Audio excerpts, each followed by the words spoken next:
And we have some video sent in by Cody Olson. Tough going up by Warren, Minnesota.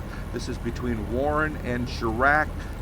Cody says he saw 3 vehicles and a van in the ditch.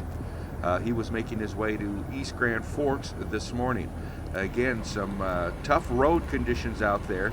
This is between Warren, Minnesota and Chirac, near zero visibility. I'm Neil Carlson reporting for iNewZ.TV.